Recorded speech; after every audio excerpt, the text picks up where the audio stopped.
Buen día, este video pretende explicar el correcto funcionamiento de la herramienta realizada por el grupo G12 para la empresa Wattens Papier para la en fase 4 del proyecto del curso de modelos probabilísticos.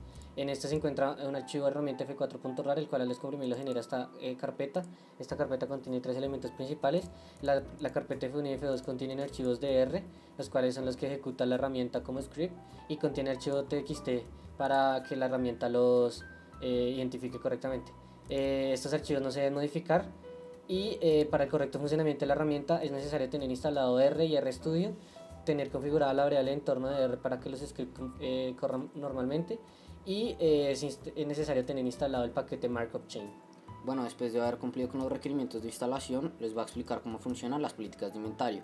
Vamos a evaluar la política vigente, donde se piden 12 unidades o un parámetro que el usuario puede cambiar si es posible pedirlos, o una política en estudio donde se pide el máximo de inventario posible para cada tipo de papel. Tenemos que dejar el cursor para poder ver los valores de cada columna. A su vez podemos ver los costos de inventario, los costos de ordenar, los costos totales y la probabilidad de faltantes, donde nos damos cuenta que la política en estudio tiene muy pocas probabilidad de faltantes, un valor cercano a cero.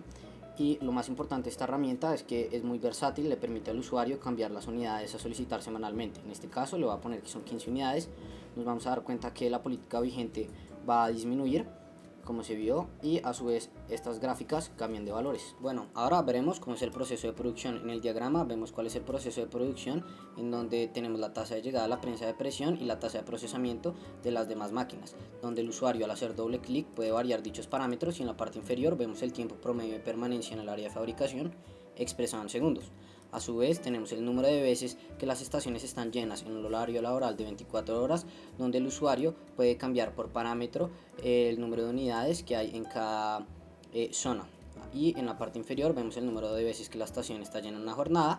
A su vez vemos el tiempo antes de la ocupación, donde el usuario puede variar el número de unidades que hay en cada tipo de zona. Ahora vamos a ver que si variamos dichos parámetros,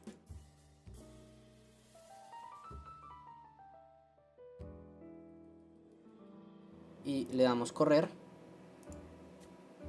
observamos que estos parámetros cambiaron. Ahora el tiempo promedio de permanencia es de 30.02 segundos, el número de veces que las estaciones se llenan es de 1.21 y el tiempo antes de ocupación es de 74.469.32.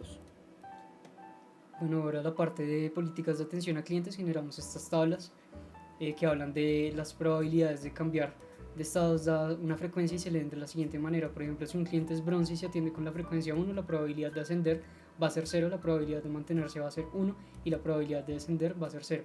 Si yo quiero hacer un cambio en estos parámetros, por ejemplo, quiero que esta probabilidad ahora sea 0,3, simplemente le doy clic en cambiar, cambio la probabilidad por 0,3 y me va a generar un error, puesto que la fila no suma 1.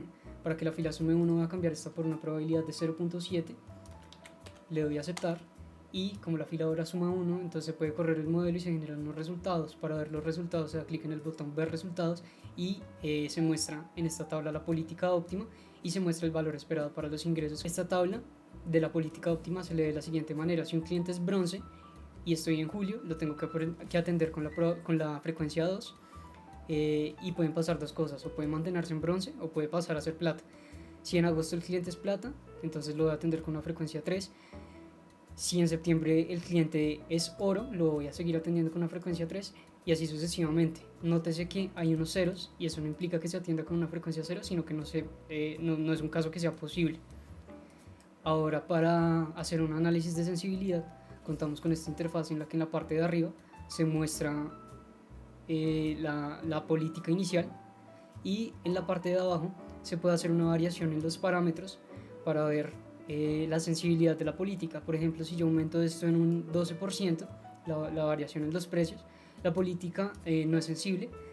Al cambio, acá abajo se muestra el valor esperado de los ingresos, y en la tabla se muestra la política, y como se puede ver, pues se mantiene, pues la política no es sensible. Pero en cambio, si aumento esto a un 50%, hay un cambio en el valor esperado de los ingresos, obviamente, y la política es sensible, pues ante este cambio o esta variación del 50% hay un cambio en la política.